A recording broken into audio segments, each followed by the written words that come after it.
갈라디아서 1장 1절에서 10절까지 말씀. 사람들에게서 난 것도 아니요 사람으로 말미암은 것도 아니요 오직 예수 그리스도와 그를 죽은 자 가운데서 살리신 하나님 아버지로 말미암아 사도된 바울은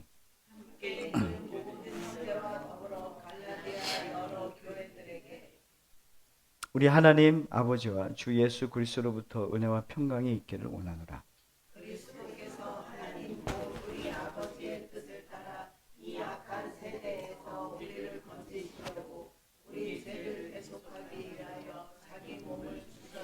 영광이 그에게 세세토록 있을지어다. 아멘.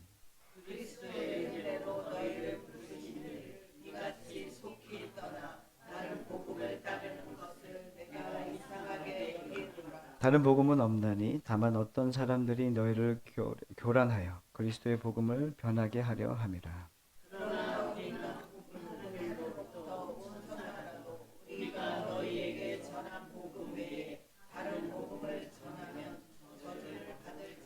우리가 전에 말하였거니와 내가 지금 다시 말하노니 만일 누구든지 너희가 받은 것 외에 다른 복음을 전하면 저주를 받을지어다.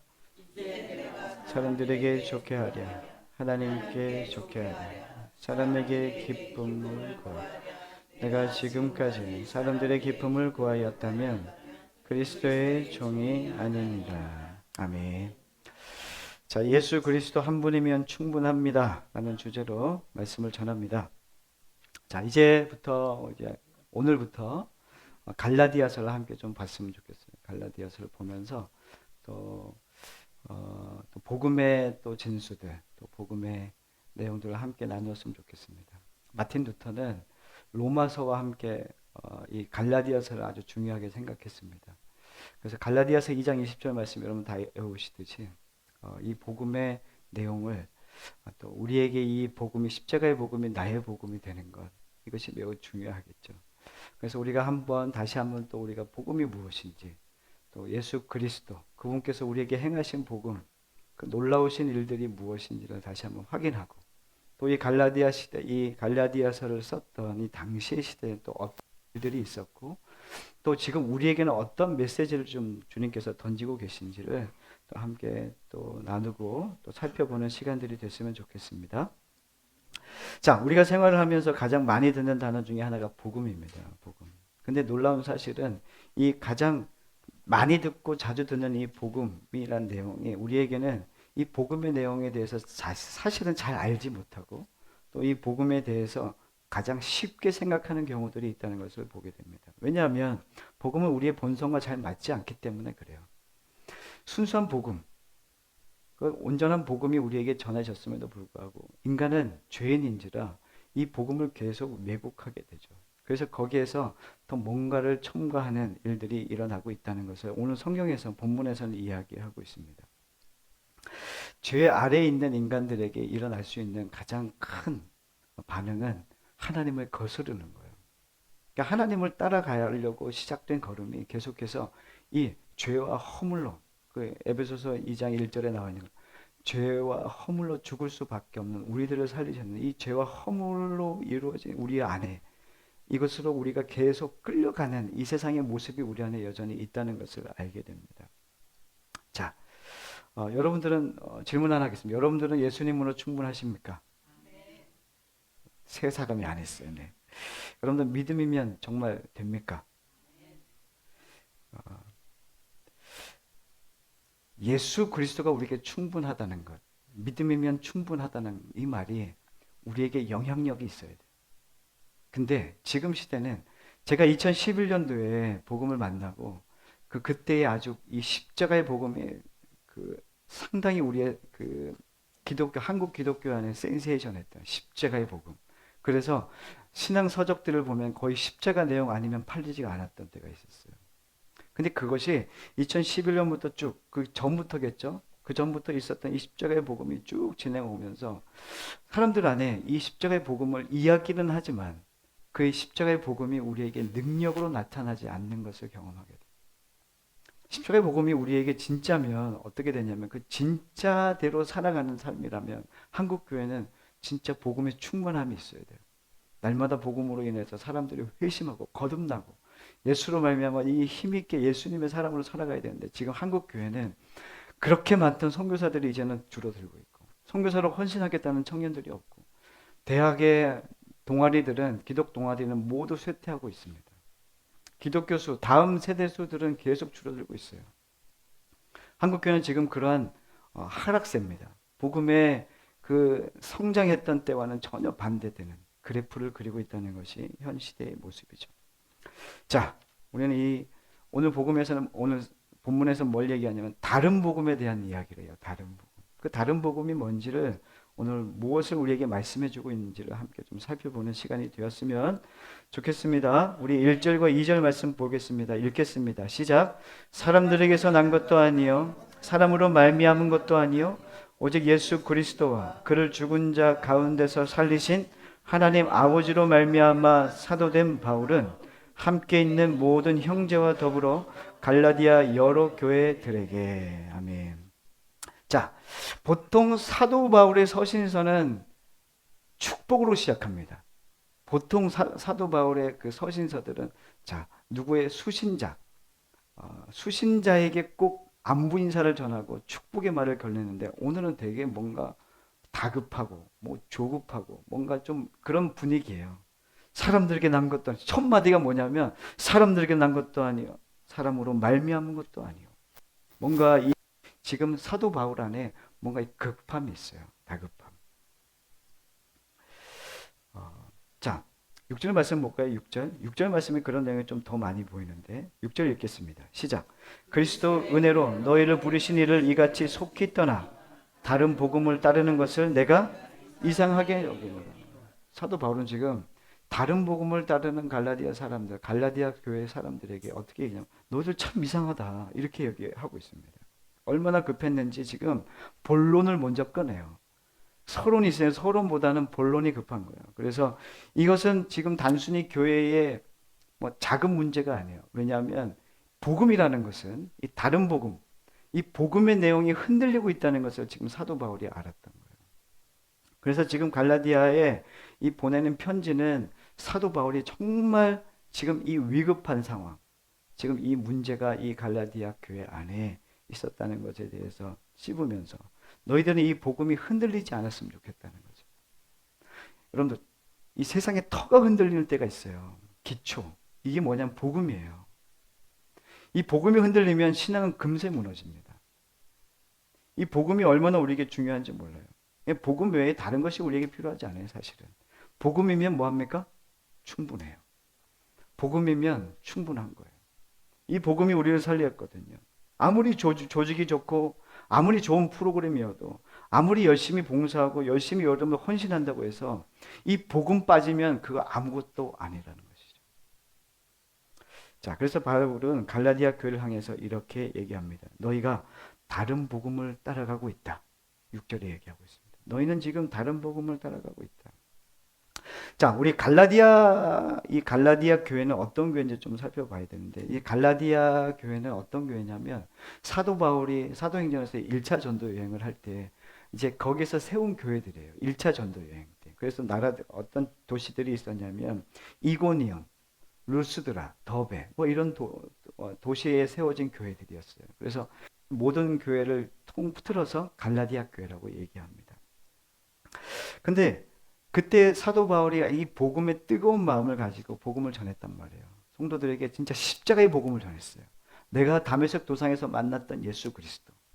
그분이 나를 만나 주셨고 내가 3일 동안 눈물 없고 그리고 주님께서 아나니아를 통해서 나에게 눈을 뜨게 하셨고 내가 보게 되었다. 근데 이전과 이유가 완전히 달라진 거예요. 뭐냐면 거듭난 거예요. 단순하게 나 한번 볼게 이게 아니에요. 그의 삶의 모든 지축이 흔들린 사건이었어요. 사도 바울에게는.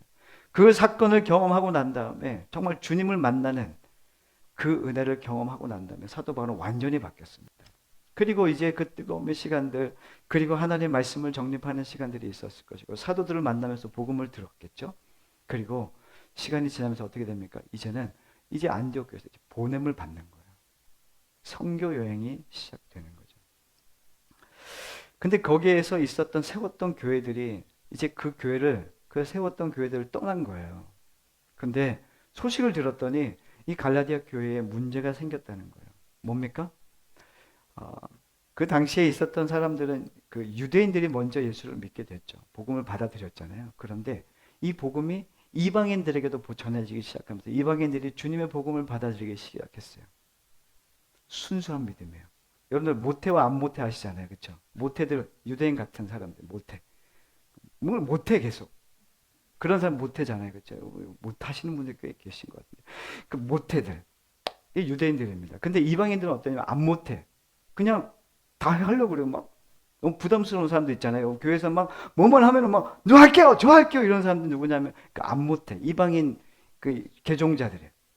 막 그냥 막 달려들어. 목사는 그런 분들 너무 부담스러워. 하는 얘기예요. 네, 그렇죠? 네. 이런 어떤 모습들이 있었던 거예요. 그래서 이방인 그리스도인들이 예수를 믿게 되면서 이 안에서 막 이제 신앙생활을 하는데 이제 먼저 믿었던 정통 유대인들이 있었던 거예요. 근데 그들도 이제 복음을 받아들였겠죠. 근데 그들 안에 뭐가 있었냐면 유대인 출신 거짓 교사들이 그들 안에 있었던 거예요. 그래서 이렇게 얘기하는 거예요. 너희들 복음이면 충분한 것 같았는데 복음 좀 부족한 것 같아. 이런 이야기를 시작하기 시작하는 거죠. 그래서 복음에다가 예수 믿는 건 중요하지. 복음이 우리에게 중요하지. 그런데 그것만으로는 조금 부족한 것 같아라고 하는 그런 어떤 정서들과 말들이 일어나기 시작한 거죠. 그것이 교회를 흔들기 시작하는 겁니다. 그래서 뭘 얘기했냐면 이 유대인들에게 중요한 것은 뭐였냐면은 할례입니다. 할례.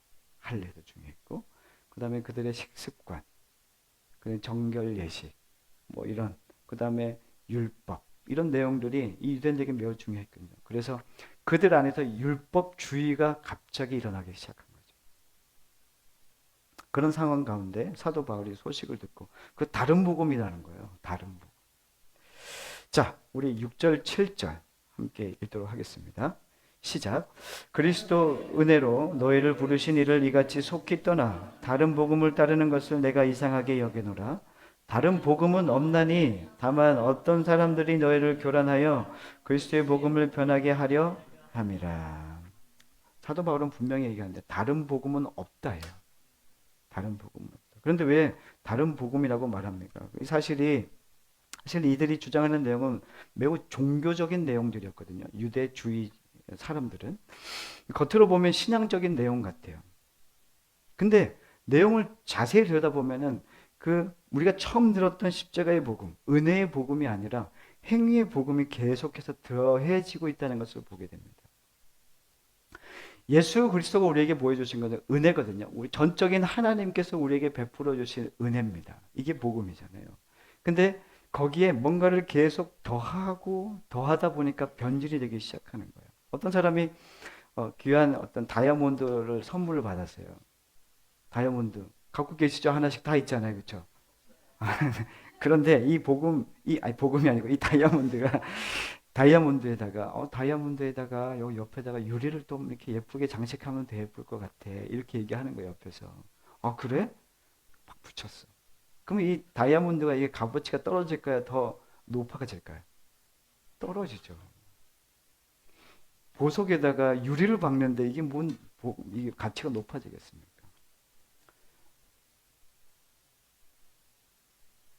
보석은 커야 되잖아요. 뭔가 다른 걸 장식 안 해도 이 보석이 주는 그 다 있어서 저는 못 봐서 잘 모르겠는데 하나도 못 사줘가지고 여튼 복음 외에 다른 것을 섞지 말아야 되는데 그들의 신앙 안에 계속 뭔가를 섞기 시작하는 거예요. 뭔가 부족하다고 생각되는 것들이 있어진 거죠. 그래서 계속해서 그것을 계속 요구하고 그것을 이야기하기 시작한 거예요. 그래서 거기에 더 필요했던 게 뭐였냐면 그래 복음이면 충분하지. 그런데 예수 믿는 건 중요한데 거기에 내 의도 더하고 내 공로도 더하고 내 종교적인 열심도 계속 더하고 있었던 거예요. 이것은 변질된 거죠. 유대주의자들이 다른 걸 이야기한 게 아니에요. 교회를 떠난 게 아닙니다. 교회 안에 여전히 있으면서 거기에다가 계속 섞어요, 섞어. 계속 섞어. 제가 그 냉장고를 부탁해? 맞나요? 냉장고를 부탁해가 아니고 그 셰프들이 나오는 게 뭐죠? 그거 맞아. 냉장고 부탁해. 냉장고를 부탁해 보면은 거기에 모든 셰프들 가운데 셰프가 아닌 사람이 한 명 있어요. 누군지 아세요? 안정화 말고 아니 셰프들 중에 인도자 말 김풍 그 사람은 제가 보니까 상당한 맛을 잘 내는 사람 같아. 지식도 많고 작가잖아요. 그래서 이런 어떤 뭐 칼럼도 많이 쓰고 하는 걸 보는데 제가 막 유명 셰프들 막 생킴이나 뭐 이런 사람들 다 이기는 거예요. 막 어느 날 사람들 딱 먹더니 우와 이거 뭐야? 뭐 이렇게 막 찬사를 보내는 거예요. 근데 제가 최근에 봤던 김풍의 모습은 어떠냐면 이 사람이 이제 바닥이 난 거예요. 셰프들은 계속 하면 할수록 늘어나는데 김풍은 어떠냐면 갑자기 뭘 막 하더니 막 급하니까 어떻게 하는 저에게서 뭘 가져온지 아십니까? 라면 스프를 가져오는 거예요. 제가 그걸 보고 깜짝 놀랐어요. 라면 스프를 그냥 팍 넣는 거예요. 그때 일제히 그 패널로 그 초대원 손님이 얼굴이 이렇게 되는 거예요. 다른 걸 섞어버린 거예요. 그냥 주 재료만 섞고 거기에 셰프들은 그 재료로 맛을 내려고 애를 쓰는데 뭐냐면 이 김풍은 뭐 제가 그분을 싫어하는 게 아니에요. 영상에 또 담기면 또 그럼 그분을 싫어하는 게 아니라 그분은 뭐냐 다른 걸 섞기 시작하는 거예요. 이게 뭐냐면 지금 갈라디아 교회 안에 그런 일들이 일어나고 있는 거예요. 뭔가 부족한 느낌이 드는 거예요. 그러니까 계속 거기에다가 내 의와 내 공로와 내 열심을 계속 섞어내는 거예요. 그러니까 복음이 뭐 하냐면 순수했던 복음이 변질되기 시작하는 거예요. 자, 유대주의자들이 얘기했던 거 아까 얘기했지만 할례였습니다. 할례는 무엇을 의미하냐면 하나님께서 이스라엘 백성들에게 언약의 표시로 할례를 행하게 했거든요. 아브라함 때. 근데 그것이 이제는 뭐냐면 조건이 된 거예요. 조건. 할례는 조건이 아니었어요. 은혜의 표시였어요. 표시. 그래서 그 표시로 하나님께서 할례를 행하게 하셨는데 그것이 이제는 유대인들이 뭘 얘기하냐면 이거 조건이야. 할례 해야 돼. 근데 이방인들은 할례를 행하지 않았어요. 근데 이것을 가지고 이방인들에게 이건 해야 되는 거야. 그러면서 조건으로 내들고 시작하는 거예요. 복음이 조건이 있습니까? 없습니까? 복음은 조건이 없어요. 무조건이에요. 하나님은 우리를 사랑하시는 거예요. 일방적인 사랑이에요.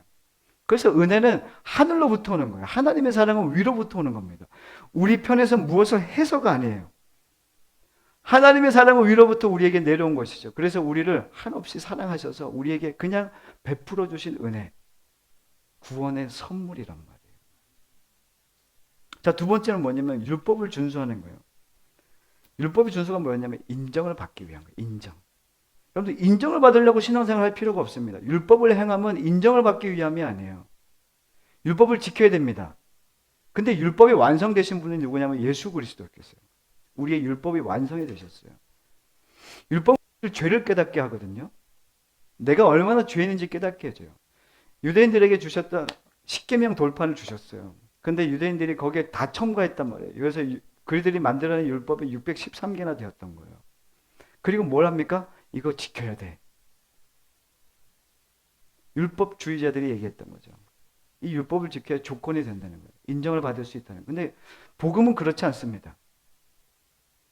이제 율법은 우리가 얼마나 죄인인지를 깨닫게 하는 거예요. 내가 이 기준에 나는 부합되지 못하는 그런 죄인일 수밖에 없는 거죠. 그래서 하나님은 우리에게 인정받으라고 율법을 주시지 않았어요. 율법의 완성되신. 그래서 우리가 예수께서 이 땅에 오셔서 율법을 완성하셔서 우리에게 구원을 베푸신 거예요. 우리는 불합격이거든요. 근데 그분께서 합격이신 거예요. 그분이 우리 안에서 모든 우리의 죄악을 해결하셨어요. 율법에 완성되신 그분을 믿는 우리에게는 율법은 우리에게 완전한 복음이 된 거예요. 아니, 복음은 우리에게 완전한 것이 된 거예요. 율법으로는 구원받을 수 없습니다. 율법의 행위로는 그 누구도 구원받을 수 없다는 것을 성경이 이야기합니다. 복음 외에 다른 것으로는 우리가 구원받을 수 없어요. 오직 예수 그리스도 외에 다른 복음은 없어요. 자, 세 번째는 뭐냐면 유대인들의 정체성이었어요. 자, 우리는 아브라함의 후손이다. 우리는 선택받은 민족이다. 그들은 혈통과 전통을 하나님 앞에 자신의 그 의로움을 앞세웠단 말이에요. 자신들은 선택받은 종. 나 유대인이야. 이렇게 얘기하기 시작한 거죠. 그래서 바울은 말하죠. 그거 중요하지 않다. 너희들의 신분으로, 너희들이 선민이라고 해서 너희들이 선민 사상을 가지고 너희들이 구원받는 게 아니다. 뭡니까? 믿음으로만 구원을 받는다. 오직 믿음으로입니다. 오직 믿음으로 구원을 받는다. 구원의 근거는 인간의 조건이 아니라 하나님께서 베풀어 주신 은혜라는 것이죠. 조건을 묻지 않아요. 예수를 믿기만 하면 구원받습니다. 예수 그리스도 외에 다른 길은 없어요. 우리 아이들 이번에 성막을 하면서 아이들이 성막을 직접 만들어 놓은 것을 봤어요. 우리 어르신도 한번 가보면 좋을 것 같아요. 나중에 저랑 한번 또 데이트 한번 하시죠. 그 성막을 성경대로 재현해 뒀어요. 근데 그것을 보면은 아이들도 이제 설교만 듣다가 이제 가서 직접 보고 만져보고 막 했던 것을 이렇게 보면서.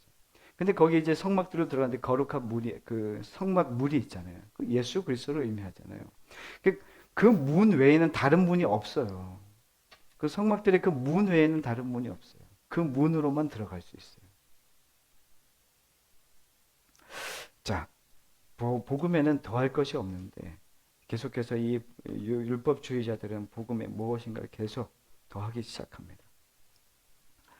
자, 그래서 복음은 더하는 것이 아니라 복음은 받아들여야 되는 것이에요. 이 복음 있는 그대로의 복음을 받아들이는 거죠. 갈라디아서에서 바울이 가장 강하게 붙들고 있던 진리는 이것입니다. 복음은 인간이 완성한 것이 아니라 하나님께서 완성하신 것이다.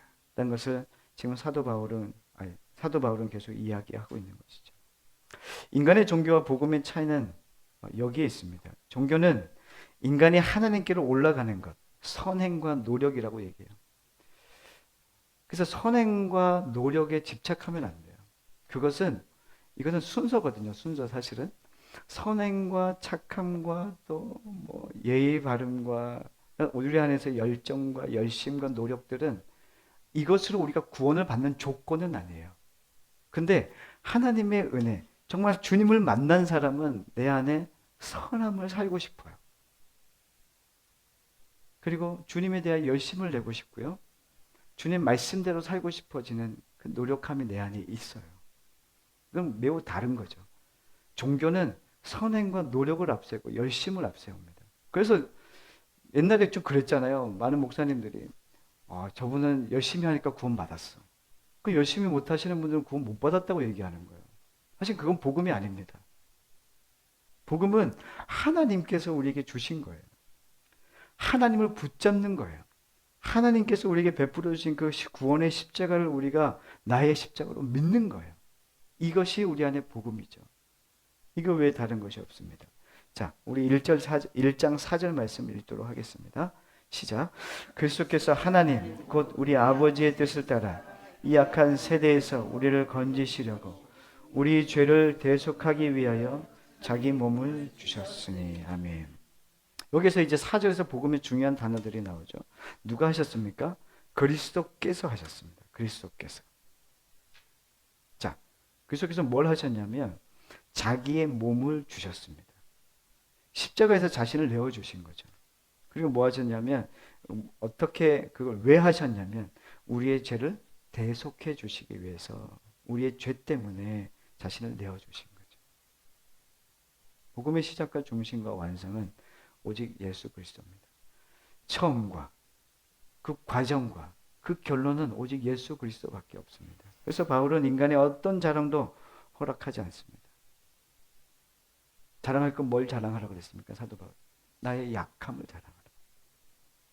나의 약함을 자랑하라. 우리 에베소서 2장 8절과 9절 보면은 이렇게 되어 있습니다. 너희는 믿음에 의하여 그 은혜에 의하여 믿음으로 말미암아 구원을 받았으니 이것은 너희에게서 난 것이 아니요 하나님의 선물이라. 행위에서 난 것이 아니니 이는 누구든지 자랑하지 못하게 하려 합니다. 왜 하나님께서 우리의 행위를 구원의 근거로 삼지 않으셨을까? 만약 우리의 구원이 우리의 행위에 달려 있다면 인간은 반드시 자랑합니다. 우리의 행위를 자랑하면 그건 복음이 아닙니다. 복음은 단지 우리가 우리의 행위는 하나님 앞에서 구원받은 자의 그냥 삶입니다. 삶. 행위로 구원받는 게 아닙니다. 여러분들의 행위, 여러분들의 자랑, 여러분들이 열심히 해서 자랑되는 일을 여러분들이 계속 하시잖아요. 그럼 그것은 오래 가지 못해요. 얼마 가지 않아 인간은 낙심하게 되고 절망하게 되고 거기서 오는 뭐가 되면 의심이 들기 시작해요. 하나님 이렇게 하신다고요? 하나님 제가 이렇게 열심히 하는데 하나님 이렇게 저한테 베푸신다고요? 제가 원하지 않는 건데요. 하나님 왜 그러십니까? 제가 더 열심히 해야 됩니까? 복음에 다른 것을 계속 섞고 있는 거죠. 이건 다른 복음입니다. 십자가 앞에서 모두 우리는 동일합니다. 그래서 신분의 차이가 중요하지 않아요. 여러분들이 어떠한 처지, 어떤 상황 가운데 있고 여러분들 어떤 삶을 살았든 중요하지 않습니다. 복음은 모두를 수용합니다. 그 모두는 모든 우리들은 죄인이라는 사실이죠. 죄인은 어떤 고백을 하냐면 나는 주님의 은혜가 아니면 안 됩니다라는 고백을 합니다. 예수님 없이는 아무것도 할 수 없는 존재가 우리가 하나님 앞에 서 있는 이 복음 앞에 서 있는 인간의 태도요. 또 그 고백입니다. 하나님 저는 주님이 아니면 아무것도 아닙니다. 신학자 킴 켈러 목사님은 복음과 종교의 차이를 이렇게 얘기해요. 종교는 말한다. 나는 순종한다. 그러므로 하나님이 나를 사랑하실 것이다. 그러나 복음은 말합니다. 하나님이 먼저 나를 사랑하셨다. 그러므로 나는 순종한다. 아까 제가 말씀드렸던 순서에 대한 이야기한 겁니다. 기도도 중요하고 봉사도 중요하고 헌신해야 됩니다. 그러나 우리가 기억해야 되는 것은 그것들은 하나님의 사랑을 얻기 위한 조건이 아니라 사랑의 응답입니다. 하나님의 사랑에 대한 응답. 그래서 우리에게는 다른 복음이 없습니다. 그런데 우리 안에 다른 복음으로 살아가는 많은 성도님들이 있다는 것을 우리는 깨닫게 되죠. 이 갈라디아 교회의 문제는 지금 2000년이 지난 우리에게도 문제가 되고 있어요. 자, 이제 우리의 삶을 좀 들여다보면 좋겠습니다. 여러분 예수면 충분하십니까? 다시 한번 질문하겠습니다. 여러분 예수면 충분하십니까? 자, 예수면 충분하시니까 여러분들 인생에 잘 풀리지 않아도 예수면 충분하시죠? 네. 예수면 충분하니까 여러분 건강하지 않으셔도 예수면 충분하시죠? 아, 잘 되네요. 예수 믿으면 사업이 잘 돼야 됩니까? 사업하시는 분들이 많죠. 예수 믿으면 건강해야 될까요? 예수 믿으면 인생이 잘 풀려야 될까요? 예수 믿으면 내가 자녀를 위해서 열심히 기도하면 내 자녀들도 잘 돼야 되지 않겠습니까? 근데 세상이 요즘 어떻게 됐냐면 많은 그리스도인들이 예수 플러스 성공을 이야기하기 시작하죠. 예수 더하기 성공. 여러분들 큰 기대를 안 하실 거예요. 내 자녀에 대해서 이렇게 생각하죠. 내 자녀는 뭐 크게 성공은 바라지 않아. 그냥 평범하게 집도 사고 차도 사고 뭐 재산도 좀 있고 노후도 잘 준비할 수 있는 평범한 삶을 원하지 않습니까? 자녀들이?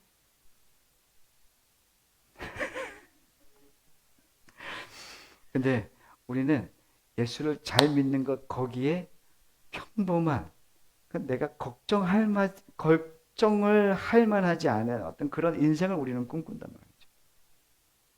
우린 다 그렇게 원합니다. 근데 복음은 그렇게 얘기하지 않죠. 복음은 이렇게 얘기합니다. 누구든지 나를 따라오려거든 자기를 부인하고 자기 십자가를 지고 나를 따를 것이니라. 여기에 편안함과 평범한 삶이 있습니까? 없습니까? 없죠.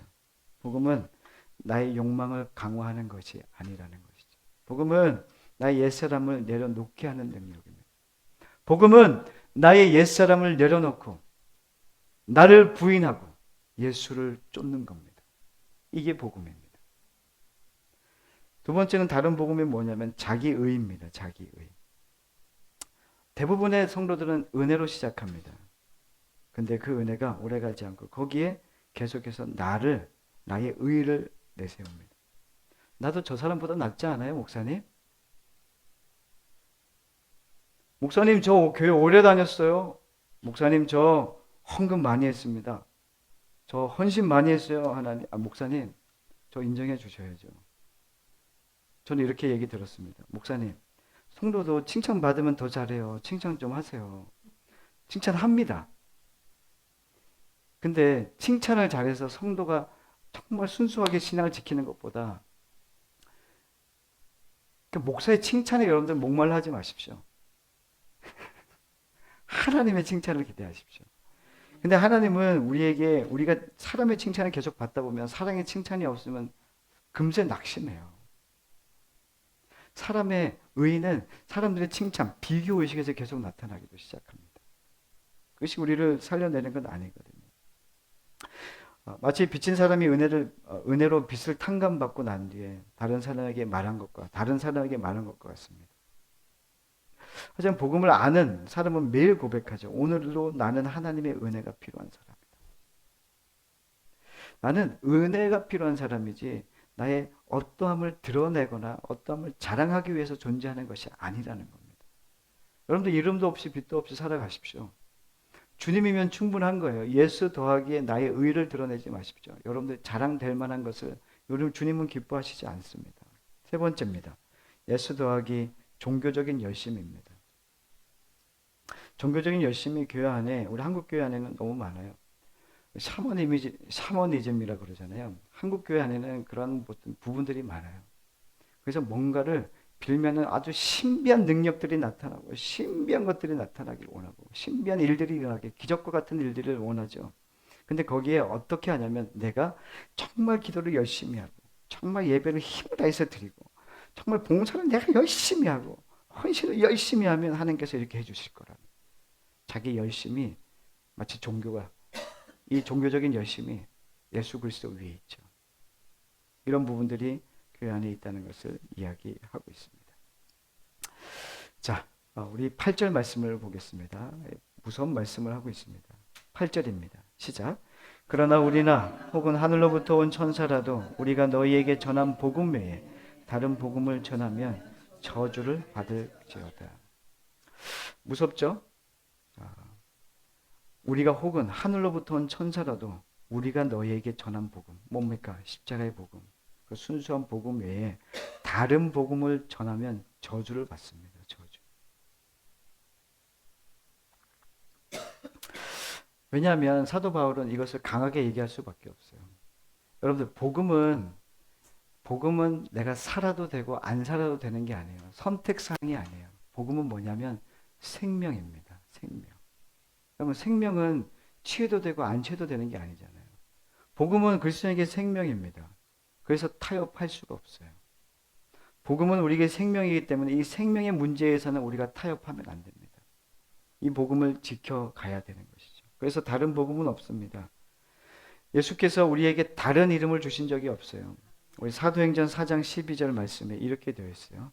다른 이로서는 구원을 받을 수 없나니 천하 사람 중에 구원을 받을 만한 다른 이름을 우리에게 주신 일이 없습니다. 예수 외에 다른 이름을 주신 적이 없습니다. 오직 예수 그리스도밖에 없죠. 예수님의 십자가는 부족하지 않습니다. 예수님의 사랑은 부족하지 않습니다. 예수님의 은혜는 부족하지 않습니다. 우리가 더해야 할 것이 없습니다. 우리가 할 일은 오직 믿음으로 받아들이는 겁니다. 우리가 신앙이 무너지는 이유는 예수님이 부족해서가 아닙니다. 우리가 자꾸 예수님 외에 다른 것을 붙잡기 때문에 그렇습니다. 오늘 다시 복음으로 돌아가야 되고 우리가 다시 예수님을 붙들어야 됩니다. 십자가만 자랑해야 됩니다.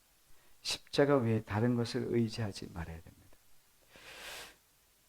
제가 2011년도에 예수를 만나고 정말 뜨겁게 주님을 사랑했던 것 같아요. 근데 제가 3개월 만에 무너졌어요. 부족한 것 같은 거예요. 제가 복음을 만나면 제 삶이 변했으면 좋겠어요. 제가 객지 생활을 좀 오래 했는데 전도자 생활을 하면서 집이 없어서 여기저기 원룸에 갔다가 월세를 못 내면 또 교회의 사택에 좀 이렇게 공간이 있어서 거기 머물다가 이렇게 막 떠돌이 생활을 좀 오래 했습니다. 그래서 얼마나 이게 마음이 좀 상심스러운 거예요. 그러다가 내가 복음을 만났는데 왜 하나님은 나에게 이런 삶을 나에게 허락하시지 않지? 좀 편안한 삶을 살고 싶은데 늘 학비에 쪼들리고 또 늘 삶에 궁핍하고 또 차비가 없어서 걸어다니는 이런 경우들이 제 안에 너무 많은 거예요. 왜 이렇게 나는 살아야 되는가? 그래서 그런 어떤 저에 대한 어떤 이 복음의 하나님에 대한 원망들이 되게 많았거든요. 그래서 정말 하나님께 욕 많이 했습니다. 예수를 만났다는 내가, 안다고 하는 내가 왜 하나님이 싫은지 모르겠어요. 3개월 동안 날아다녔는데 그 이후부터는 계속 하나님을 의심이 되기 시작한. 내가 이게 뭐, 하나님 왜 내 삶을 왜 들여다보지 않지? 여러분 그런 분들 있지 않습니까? 여러분 예수 만났으면 그다음부터는 기적과 같은 일이 막 탄탄대로고 확 펼쳐져야 되는데 그러지 않아. 여러분들은 그래도 괜찮은가 봅니다. 저는 그래서 너무 힘들었어요. 그래서 얘가 어떤 생각까지 했냐면 하나님 계실까? 하나님 계신 거 맞나? 저는 주님은 나에게 한 번도 이렇게 직접적으로 나에게 도움을 안 주시는데 그런 시간이 많았습니다. 의심에 의심. 주님한테 불평에 불평.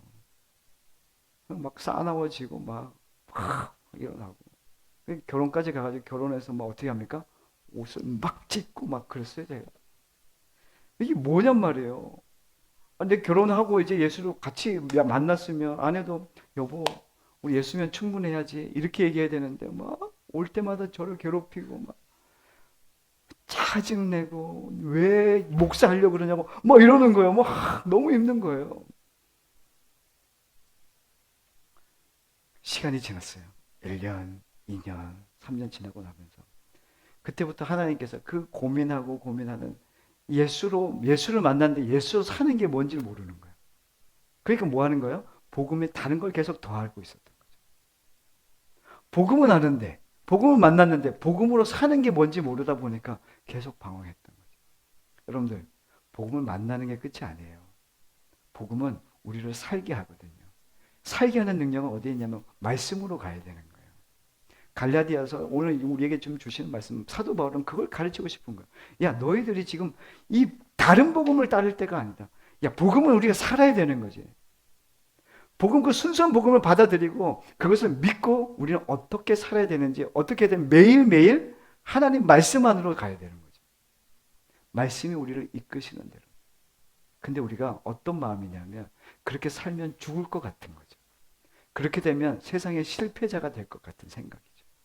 낙오자가 될 것 같고 나만 뒤처질 것 같은 거죠. 그게 우리에게 두려움이었던 거죠. 다른 복음은 없습니다. 예수 그리스도. 이 복음이 우리를 살게 하죠. 그게 우리의 시작이고 우리의 과정이고 우리의 결론이 됩니다. 주님은 우리의 전부가 되십니다.